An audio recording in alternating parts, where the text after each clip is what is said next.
All right, are there any questions from committee? Yes. Council President? So can you tell me what will be the impact of the loss of these spaces when it occurs, and do we have any plan in place to provide alternative parking? We are working on that, Mr. Chairman, to Councilman Miller, as we speak, to facilitate that. Since we're not sure about the timing, we know, according to this lease, there will be no changes prior to early next summer, so we're okay till at least June would be the soonest that we would be impacted by this. So as part of our efforts, the council had authorized the purchase of additional parking space related to the archives building at 40th and Perkins. So we have additional capacity there. So I think that this will eat up a lot of that need, but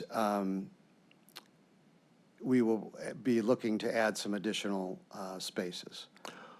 What's the total number of spaces we're expected to lose? Well, it will be ultimately all of them. Which So, is how many? 278 spaces. So it's a significant number of parking, and if you remember, this is Children and Family Services. Those folks use their cars as part of their job, you know, as far as, so parking is an issue. I think we'll be able to get the lion's share of it between their current lot and the archives lots, Chester lot, and also with cooperation, hopefully, from the vets who are building out the building immediately north of Jane Anna Hunter, when they have additional capacity that hopefully might be able to be utilized as well. But we're going to find a way for people to park.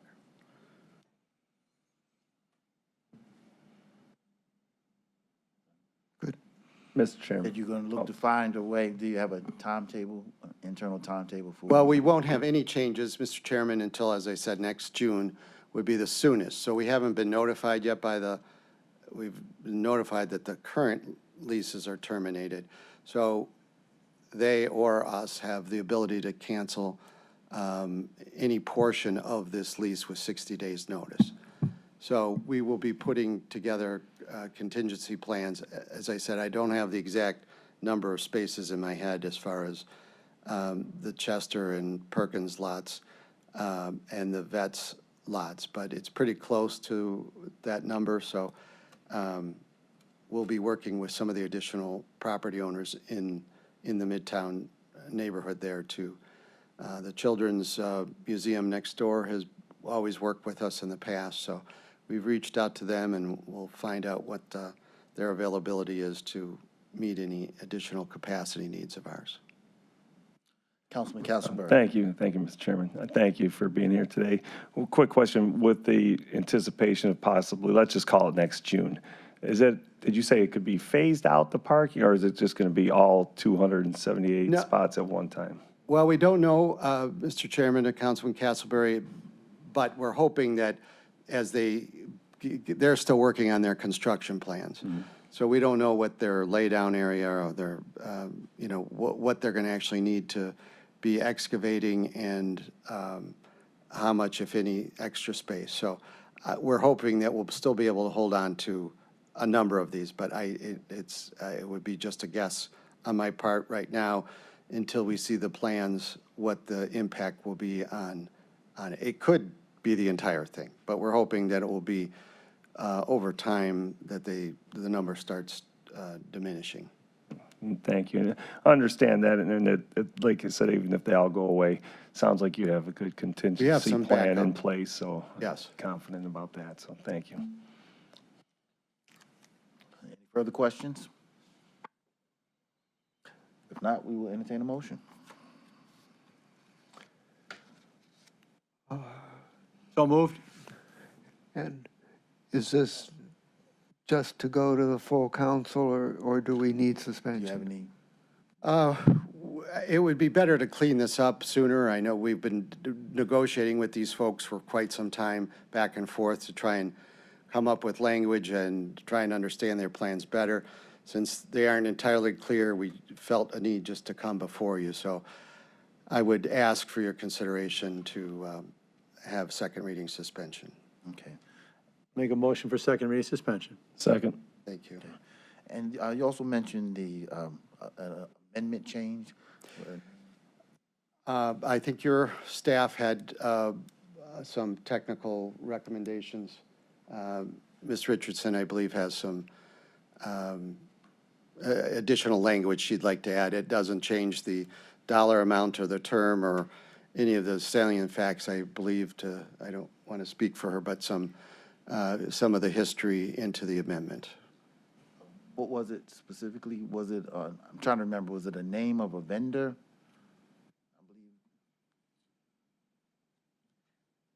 There was, historically, this started out with Premier Industries, which was the Mandel Brothers headquarters was right across the street. So when this first started, we leased from them. And then to confuse matters, they sold it to Gordon Primer. So it was Premier, and they look very similar in the spelling, so. So is that, Andrea, was there any other clarification? Hi. Andrea Richardson, Clerk of Council. We just need to clarify in the proposed substitute the former name of the vendor Premier so that it flows and everyone knows it's who. You don't say contract number is this number, this number, this number. You identify that vendor. So just for clarification. We don't need to do anything. Not today. We can just do that and then have a proposed substitute, just which is really an amendment, just incorporating that information. Thank you, Andrea. Yep. Appreciate it. Thank you. Right. Okay. Nothing else holds our attention. It's been properly moved and seconded. All in favor, say aye. Aye. Aye. Opposed? Ayes have it. Mr. Chairman, again, John Myers from Public Works. Excuse me, John, I have to read the item into the record. Oh, I'm sorry, Janine. Okay. Discard. Resolution number 2025-0282, authorizing an amendment to a contract with H.H. Golden Gate for lease of office space in Golden Gate Shopping Center located at 6420 Mayfield Road in the city of Mayfield Heights. Thank you. Yes. On behalf of Public Works, John Myers, I'd like to here today to present to seek authority from council to amend our current lease for the auto title at Golden Gate. This is at Mayfield Road, essentially Mayfield and I-271 in the Golden Gate Shopping Center. We've been there about 10 years, and we are seeking a planned additional 5-year amendment in the amount of $550,000, roughly $550,000. That's approximately a 2.4% increase, which is a very modest and appropriate increase, in addition to some improvements that the landlord had to make. As you may know, we've worked to be adjacent to other Bureau of Motor Vehicle facilities. So at Golden Gate, they both have a state testing and licensing facility, as well as the license plate vendor and the title bureau then, so that this is one of our sort of one-stop shops, even though one's operated by the state, one's operated by a vendor, and then the county does the title bureau. This is sort of a one-stop shop for people having auto and title-related issues.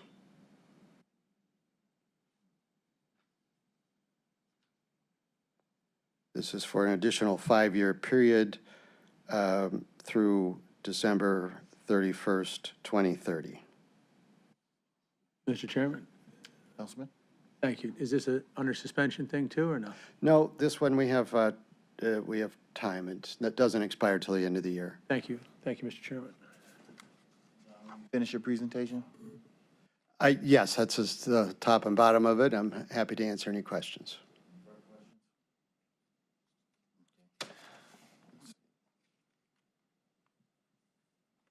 Okay, pretty routine. All right, we will entertain a motion. I'll make a a motion to refer the resolution to the full council for second reading. Second. Properly moved and seconded. All in favor, say aye. Aye. Opposed? Ayes have it. Thank you very much. Go Guardians. Thank you, John. Resolution number 2025-0283, authorizing the contract with Johnson Controls in the amount not to exceed $2,618,567 for a joint cooperative purchase of preventative maintenance and repair services for HVAC, fire alarm, and security systems at various county locations. Good morning, everyone. Tom Pavich, Public Works. This is a 3-year contract with Johnson Controls. We've had them in place for a very long time.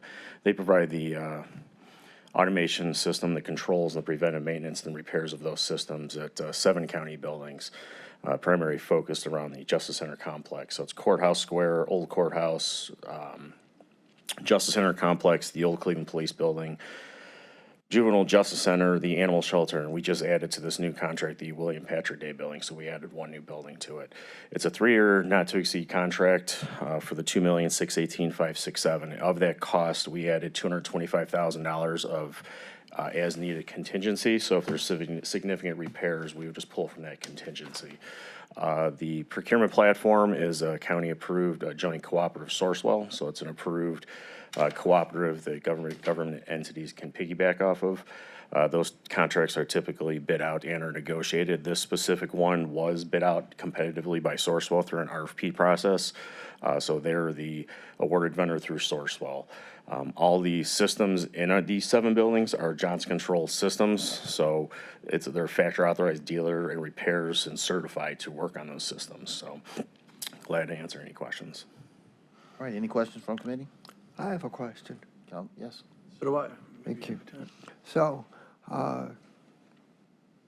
is the contingency included within the $2,618,000 number so that if the contingency is not used, the expenditure would be less than that amount? That's correct. Okay. That's correct. Thank you. And it's an as-needed, we allocate roughly $75,000 per year for those expenditures if we need them. Thank you, Mr. Chairman. As always, very focused and tidy. Thank you. Make sure your responsibilities are well run. It says various, you gave me this 7 or 8 now. Correct. Is it, why? Are they all just Johnson Controls, so that's why we're doing it? I think a part of when the buildings came on board with the county, and this predates my existence here, they were Johnson Controls. They've been in business for a long time. A lot of those buildings were onboarded some time ago. Some of our other buildings, the repairs are done by our stationary engineers. These buildings, because they're very highly secure, they're more detailed. We contract out with Johnson Controls because they've got the certified technicians. They can work on the fire controls, the automations, the pneumatics, et cetera. I was just through the chair. I was just trying to understand the way it was divvied up. So we have our own internal staff that does a wonderful job. Yep. We have them assigned to these because of the Johnson Controls. We have a contingency in case there's a big issue they have to use without coming back to us because you need to get it done. That's correct. Sometimes we have a contract that if we have it in non-specified buildings of the 8, can they go help our great team if they need it? They can if they're a Johnson Controls platform. Typically, our teams, so for example, Jail 2 has a different system. We have Honeywell systems. That was built from the 70s or 80s, I think, and that was a Honeywell system. So we have a separate contract for Honeywell that's for the fire alarms at the Jail 2. But generally speaking, most of our other buildings like Jada and Hunter, Virgil Brown, we've got our own stationary engineers that manage and sustain these building systems. In this Johnson Controls, all of these 7 buildings, these are scheduled visits, preventive maintenance and inspections by Johnson Controls. So each month, each of these buildings has a certain number. We've got a guy on site 8 hours a day. Could be multiple days in a row, especially for the Justice Center complex because it is the most complex of the buildings. And through the chair, if I can, just so I can understand it, I just want to understand a little bit more. Probably I'll never use it in my life again. Absolutely. Matt's the expert here, so. Mr. Chair, Matt Reimer with Facilities Division in Public Works. To answer your question, Councilman, a little bit differently, we have across the county-owned buildings 4 different major building automation systems. The Johnson Control Medisys system is represented in the buildings that are in this contract. Other buildings across the county have a Tritium-based system.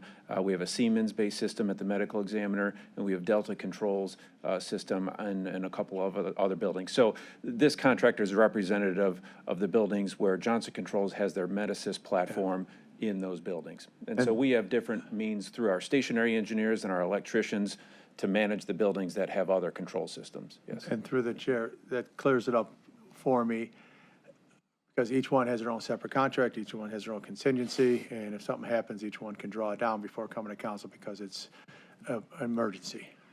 That's accurate, and in some of those cases, it's such a simplified system that our own personnel can maintain it. Yeah, oh, no, I'm not without just, preventative we got it support. ourselves Yep. all day long. Yep.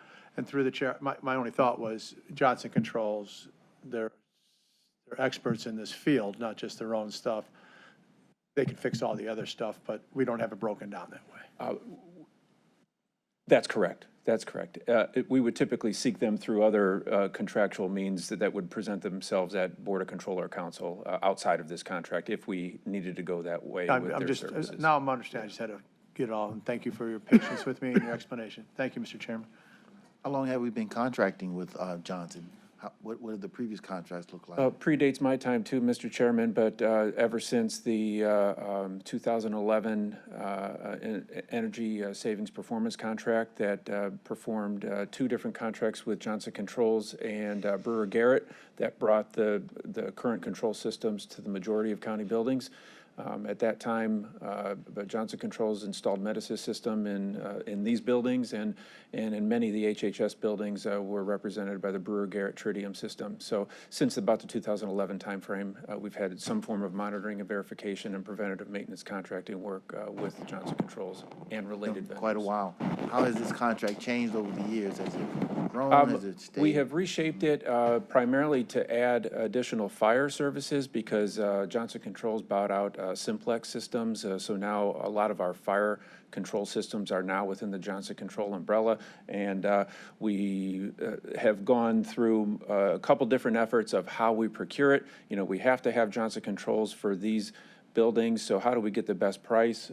We've done state term contract before because they represent on Ohio state term contracts. And in this case, we're using the Sourcewell Cooperative because it gives us a better price point for these services. And then we've, the buildings have been somewhat in flux. We added William Patrick Day because that was a new acquisition to the county this year, so this past year, so.